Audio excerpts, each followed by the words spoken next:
Chapter 5. How King Luzart, sailing towards Great Britain, took port in the kingdom of Scotland, and how the Child of the Sea was made knight by King Perion, without their knowing each other. When King Luzart heard this embassage, he set sail with a great fleet, and on their way they put into Scotland, where he was honourably received by King Languines. Rosanna, his wife, was with him, and their daughter Oriane, born in Denmark, then about 10 years old, the fairest creature that was ever seen, wherefore she was called the one without a peer. And because she suffered much at sea, it was determined to leave her there. Right gladly did King Languines accept this charge, and his queen said, "Believe me, I will take care of her like her own mother." So Lizart proceeded, and when he arrived at Great Britain, he found those who disturbed him, as is common in such cases, and for this cause he did not send for his daughter. And with great trouble he was king at last, and he was the best king that had yet been, nor had there ever been one better maintained chivalry till King Arthur reigned, who passed in goodness all kings that were before him. The Child of the Sea was now 12 years old, but in stature and size he seemed 15, and he served the queen. But now that Oriane was there, the queen gave her the Child of the Sea, that he should serve her. And Oriana said that it pleased her, and that word which she said the child kept in his heart, so that he never lost it from memory, and in all his life he was never weary of serving her, and his heart was surrendered to her, and this love lasted as long as they lasted. For as well as he loved her, did she also love him. But the Child of the Sea, who knew nothing of love, thought himself presumptuous to have placed his thoughts on her, and dared not to speak to her. And she, who loved him in her heart, was careful not to speak more than with him than with another. But their eyes delighted to reveal to the heart that was the thing on earth they loved best. And now the time came that he thought he could take arms if he were knighted. And this he greatly desired, thinking that he would do such things, that, if he lived, his mistress should esteem him. With this desire he went to the king, who was at that time in the garden, and fell upon his knees before him, and said, "Sire, if it please you, it is time for me to receive knighthood." "How, Child of the Sea?" said Languine. "You are strong enough to maintain "How, Child of the Sea," said Languine, "are you strong enough to maintain knighthood? It is easy to receive, but difficult to maintain, and he who must keep it well, so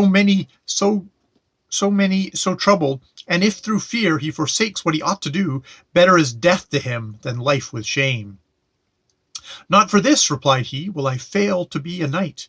My heart would not require it, if it were not my will to accomplish what you say. And since you have bred me up, complete what you ought to do is in this. If not, I will seek some other who will do it." The king, who feared lest he should do this, replied, "Child of the Sea, I know when it is fitting better than you know, and I promise you to do it, and your arms shall be got readily. But to whom do you think to go?" "To King Perion, who they say is a good knight, and has married the sister of your queen. I would tell him how I was brought up by her, and then he would willingly fulfill my desires." "Now," said the king, "to be satisfied it shall be honourably done." And he gave orders that arms should be made, and sent to acquaint Gandales thereof. When Gandales heard this, he greatly rejoiced, and sent a damsel with the sword and the ring, and the letter and the wax, which he had found in the ark. The Child of the Sea was with Oriana and the ladies of the palace, discoursing, when a page entered, and told him that there was a stranger damsel without, who brought presents for him, and would speak with him. When she who loved him heard this, her heart trembled, and if any one had been looking at her, they might have seen how she changed. And she told the Child of the Sea to let the damsel come in, that they might see the presents. Accordingly she entered and said, "Sir Child of the Sea, your good friend Gandales salutes you as the man who loves you much, and sends you this sword and this ring and this wax, and he begs you will wear this sword while you live for his sake." He took the sword from a linen cloth in which it was wrapped, wondering that it should be without a scabbard. Meanwhile Oriane took up the wax and said, "I will have this," not thinking that it contained anything. it would have better pleased him if she had taken the ring, which was one of the finest in the world.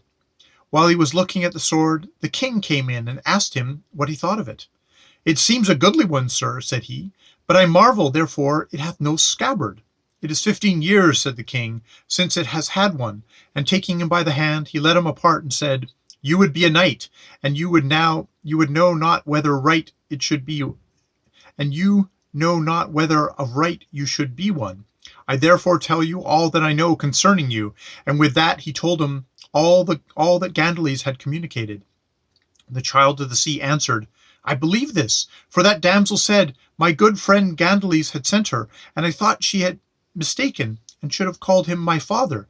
But I am nothing displeased herewith, except that I know not my parents, nor they me. For my heart tells me I am well born. And now, sir, it behooves me more of to obtain knighthood, and that I may win honor and praise of prowess, since I know not my lineage, and am like one whose kindred are all dead. When the king heard him speak thus, he believed that he would prove a hardy and good knight. As they were thus conversing, a knight came to inform the king that King Perion had arrived. Langways went to welcome him, as was one who knew how to do honor to all, and after they had all saluted, he asked how it was he had came so unexpectedly. I come to seek for friends, replied Perion, of whom I have more need than ever, for King Abes of Ireland wars upon me, and that it is now with all his power is now with all his power in my country, and Daganel, his half-brother, is with him, and both together have collected such a multitude against me that I stand in need of all my friends and kinsmen, for I have lost many of my people in battle already, and others whom I have trusted have failed me. Brother, replied Langways, your misfortunes grieve me not a little, and I shall aid you the best I can.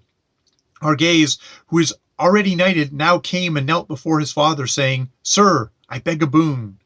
The which being granted, for King Langways loved him as himself, he pursued, I request that I may go to defend the queen my aunt.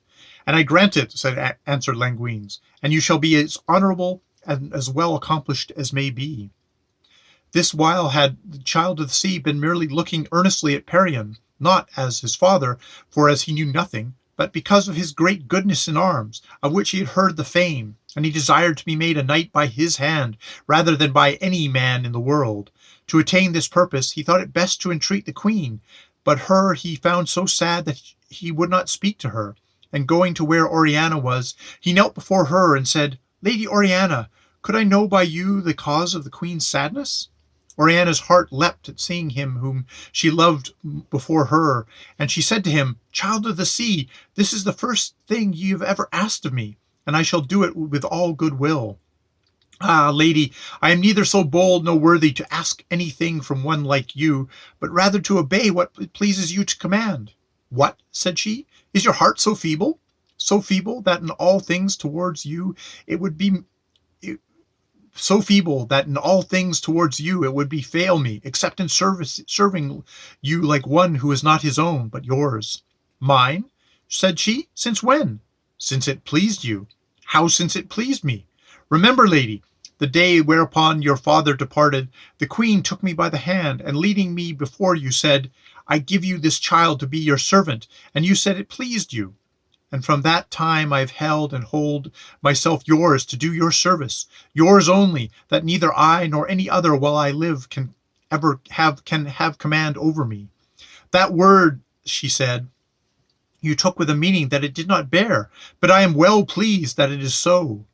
When he was overcome with such pleasure that he had no power to answer, and Oriana, who now saw the whole power that she had over him, went to the queen and learnt the cause of her sadness. And returning to the Child of the Sea, she told him that it was for the queen her sister, who was now so distressed.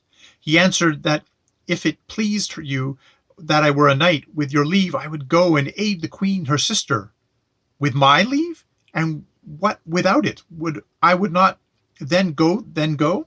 No, said he, for without the favor of her whose it is, my heart could not sustain itself in danger. Then Oriana smiled and said, Since I have gained you, you shall be my knight, and you shall aid the sister of the queen. The Child of the Sea kissed her hand. The king, my master, has not yet knighted me, and I would rather it should be done by King Perion at your entreaty. In that, said she, I will do what I can, but we must speak to the Princess Mabilla, for it is her request that will avail with her uncle. Mabilla, who loved the Child of the Sea with pure love, readily agreed. Let him go, said she, to the chapel of my mother, armed at all points, and we and other damsels will accompany him. And when King Perion is setting off, which will be before daybreak, I will ask to see him, and then will he grant our request, for he is a courteous knight. When the Child of the Sea heard this, he called Gandalin and said to him, My brother, take all my arms secretly to the Queen's chapel, for this night I think to be knighted, and, because it behooves me to depart right soon, I would know if you wish to bear me company. Believe me, quoth Gandalin, never with my will shall I depart from ye. The tears came in the eyes of the child at this, and he kissed him in the face, and said, Do now what I told you. Gandalin laid the arms in the chapel, while the Queen was at supper. And when the cloths were removed, the Child of the Sea went there, armed himself all, save his head and his hands, and made his prayer before the altar, beseeching God to grant him success in arms, and in love in the love which he bore his lady. When the Queen had retired, Oriana and Mabilla went with the other damsels to accompany him, and Mabilla sent for Perion as he was departing. And when he came, she besought him to do what Oriana, the daughter of King Lizart, should request. Willingly, said King Perion, for her father's sake. Then Oriana came before him, and when he saw her, how fair she was, he thought there could not be found her equal in the world. She begged a boon, and it was granted. Then said she, Make this my gentleman knight, and she showed him to Perion, kneeling before the altar. The king saw him how fair he was, and approaching him said, Would you receive the order of knighthood? I would. In the name of God, then, and may he order it that it be well bestowed upon you, and that you may grow in honor as you have in person. Then, putting on the right spur, he said, Now you are a knight, and you may receive the sword. The king took the sword and gave it to him, and the child girded it on. Then said Perion, According to your manners and appearance, I would have performed this ceremony with more honors, and I trust in God that your fame will prove that so it ought to have been done. Mabilla and Oriana then joyfully kissed the king's hand, and he, commending the Child of the Sea, went his way. But he who was now a knight took leave of the damsels who had watched with him. And Oriana, whose heart was bursting, though she dissembled that, led him aside and said, Child of the Sea, I judge you too well to think you are a son of Gandales. If you know anything of this, tell me. So he told all that King Languines had heard, and she, greatly rejoicing thereat, commended him to a god. He found Gandalin at the palace door, holding his lance and shield, and his horse, and he mounted, and went his way, unseen of any, for it was as yet night. They rode on till the noon was past, and they refreshed themselves with food which Gandalin had brought. And when everything came, they heard in the wood the voice as of a man in great suffering, wherefore the knight rode presently that way. He found a knight dead, and hard by him another sorely wounded, and a woman upon him who made him so cry out, for she was thrusting her hands into his wounds. Help me, Sir Knight, he cried, and let not me be murdered by this wretch. The woman at that fled, and the Child of the Sea alighted, and took the wounded man, who had swooned away, in his arms, and so dealt with him that he revived, and cried, Take me where I may have some help for my soul, for I am slain. Take courage, Sir Knight, said the child, and tell me how this happened. It is that wicked woman, he replied, whom I took to wife, and last night she forsook me to go with another, whom ye now see lying dead. After I had slain him, I told her that I would forgive her if she would dishonor me no more, but she, seeing how weak I was with the loss of blood, fell upon me, and thrusting her hands into the wounds to kill me, so that well I perceived I cannot live long. Therefore I beseech ye, good sir, help me to the hermitage which is near at hand. And they laid him upon Gandalin's horse, and went towards the hermitage.